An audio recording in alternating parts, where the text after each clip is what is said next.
आप लोगों के आगे कशकोल लेके जाओ, आपको कोई भीख नहीं देगा। अब हुआ ये है कि अमेरिका ने तकरीबन 300 एंटीक जो कि इंडिया के कल्चर से एम्बेडेड चीजें थी, ठीक है जी, जिनका ताल्लुक 4000 साल पुराना था, उनको इंडिया ने वापस लिया। ठीक बात। वरना दुनिया से भीख लेते जाएंगे, भिखारी बनते चले जाएंगे, कर्ज में दबते चले जाएंगे और बेड़ा गर्क हो जाएगा। आप निकाले ना, कोई किसी में हिम्मत है तो निकाल के दिखाओ इसमें से।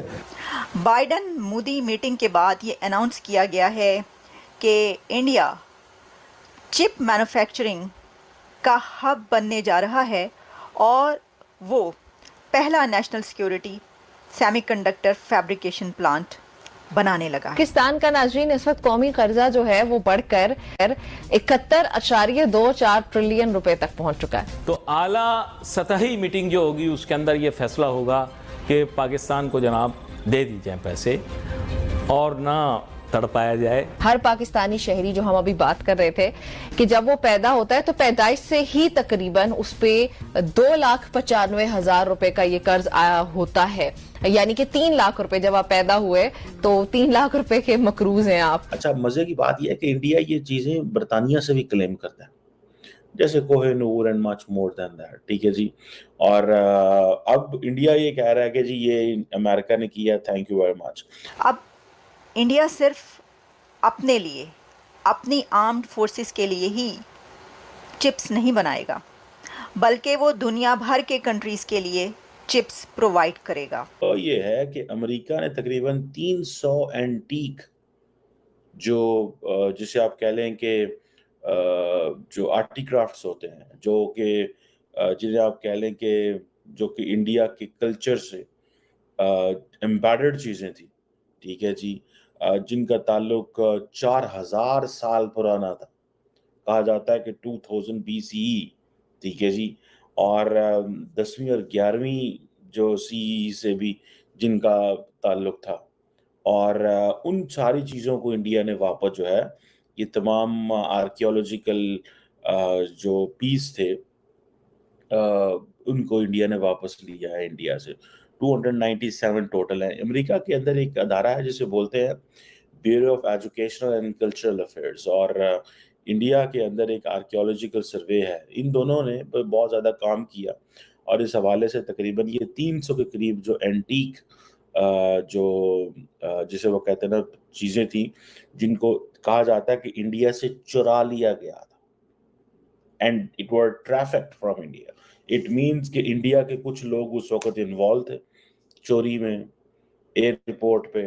मतलब जैसे आपको पता है हमारे चीज़ें होती हैं कि बस तरीके से एयरपोर्ट में करप्शन वगैरह ये वो चीज़ें चोरी की गई, वो चीज़ें अमेरिका आ गई, और जब अमेरिका आई, अच्छा मज़े की बात यह है कि इंडिया ये चीज़ें बरतानिया से भी क्लेम करता है, जैसे Kohinoor and much more than that, ठीक है जी। और अब इंडिया ये कह रहा है कि जी ये अमेरिका ने किया, थैंक यू वेरी मच। अब विल्मिंगटन डेलावेयर, जहाँ पे बाइडेन साहब का घर है, आपने देखा होगा बाइडेन साहब ने बड़ा वेलकम किया है, और ये जो आर्टिफैक्ट्स हैं इनको वापस करने में नरेंद्र मोदी और नरेंद्र मोदी ने जो लफ्ज़ इस्तेमाल किया वो बड़ा इंपॉर्टेंट लफ्ज़ है।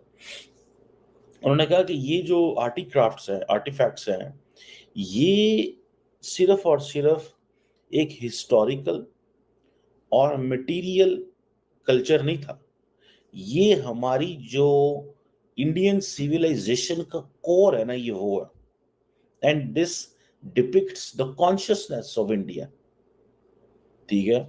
सो इट वाज समथिंग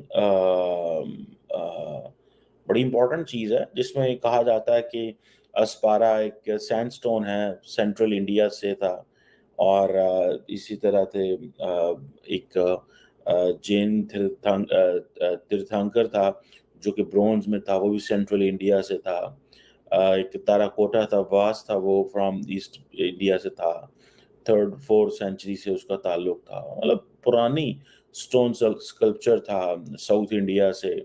और इसी तरह लॉर्ड गणेश की एक ब्रोंज में थी मूर्ति थी, एक स्टैंडिंग लॉर्ड बुद्धा थे, वो भी जिसे कहते हैं ना सैंडस्टोन में, नॉर्थ इंडिया से था। एक लॉर्ड विष्णु की ब्रोंज की मूर्ति थी आई थिंक, और इसी तरह लॉर्ड कृष्णा की एक ब्रॉन्ज की मूर्ति थी जो कि साउथ ऑफ इंडिया से चुराई गई थी। 17वीं 18वीं सदी से इनका बाइडन मोदी मीटिंग के बाद ये अनाउंस किया गया है कि इंडिया चिप मैन्युफैक्चरिंग का हब बनने जा रहा है और वो पहला national security semiconductor fabrication plant बनाने लगा है।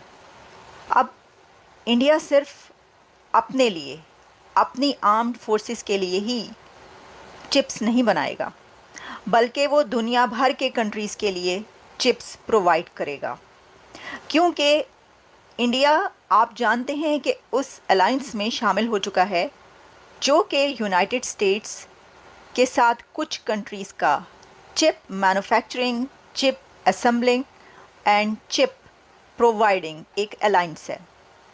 मैं आपको ये बताती हूँ कि ये जो अलायंस है उसमें कौन कौन से कंट्रीज़ शामिल हैं। उसमें शामिल है Indonesia, Costa Rica, Kenya, Mexico, Panama, the Philippines, Vietnam और अब इस अलायंस का हिस्सा बन चुका है भारत। अब आप ये देखें कि किसी ऐसे अलायंस में जब शामिल करने की बात की जाती है इंडिया को, जैसे कि नेटो अलायंस के लिए, कुछ अर्सा पहले इंडिया को इनवाइट किया गया, इंडिया को ऑफ़र की गई कि आप नेटो अलायंस का हिस्सा बने, ये वाली बात हुई थी और भारत ने इनकार कर दिया था। मोदी गवर्नमेंट ने कहा कि नहीं, डॉक्टर जयशंकर की तरफ से इसके ऊपर बात की गई, उनका कि उसका हिस्सा बनने का कोई फ़ायदा नहीं, हम किसी भी ऐसे अलायंस का हिस्सा नहीं बन सकते जिसमें जंगें हों और या जिसमें जो है आपको फिर इस तरह के स्टेप्स लेना पड़े जो कि आप जानते हैं कि क्या उसकी सिचुएशन है। लेकिन जब किसी ऐसे अलायंस में शामिल होने के लिए कहा जाता है तो इंडिया फ़ौरन कदम बढ़ाता है और चिप मेकिंग, सेमीकंडक्टर का हब बनने के लिए वो एक ऐसे अलायंस में शामिल होता है। अब इसके अंदर जो चिप मेकिंग या चिप मैन्युफैक्चरिंग सेमीकंडक्टर हब बनने के लिए इंडिया ने $20 बिलियन से ज़्यादा ऑलरेडी इन्वेस्ट किए हैं।